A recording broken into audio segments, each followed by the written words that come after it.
खुदावन ने यह नबूवत की कि जब नया अहदनामा आएगा, जब मैं तुमसे एक नया अहद बांधूंगा, पुराना अहद जो था वो जो उसे नहीं मानता था उसको मौत के हवाले कर देता था, उसके लिए सजाएं थी, बहुत बड़ी बड़ी सजाएं थी। लेकिन खुदावन ने कहा बहुत से लोग इस तौर से खत्म हो गए क्योंकि उनके दिल गुनाह आलूदा रहे, उनकी फितरत गुनाह आलूदा रही और वो इस वजह से हलाक हो गए क्योंकि वो गुनाह करते गए और उनको सजाओं पर सजाएं मिलती रही। लेकिन हिजकियल के सहीफा के 36 बाब में खुदावन कहता है कि मैं फिर एक नया अहद बांधूंगा और मैं एक नया दिल तुम्हें दे दूंगा और मैं एक नई रूह तुम्हारे बातन में डाल दूंगा। खुदावन के लिए जोरदार तालियां बजाएं।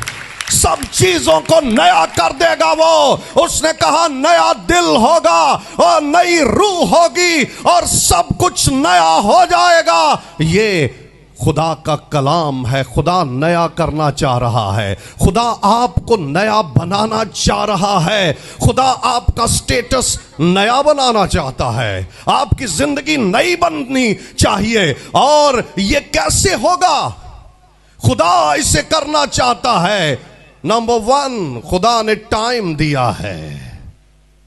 कोई शख्स जब तक कोई फैसला नहीं करता, कोई डिसीजन नहीं करता, आज भी खुदा ने दरवाजा खोल दिया है और खुदा जिंदगियों को बदलना चाहता है। उसने अपनी तरफ से पूरा काम कर दिया है। उसने अपने बेटे को भेज दिया है। उसने अपने बेटे के वसीला से जो है हमारे लिए कुर्बानी दे दी है और उसने अपने लिए एक ऐलान कर दिया है कि मैं एक नई कौम, एक ऐसी उम्मत, एक बरगजीदा नस्ल को बनाना चाह रहा हूं। लेकिन ऐसा शख्स जो ईमान लाएगा कि खुदा का बेटा मेरे लिए ये कर देगा।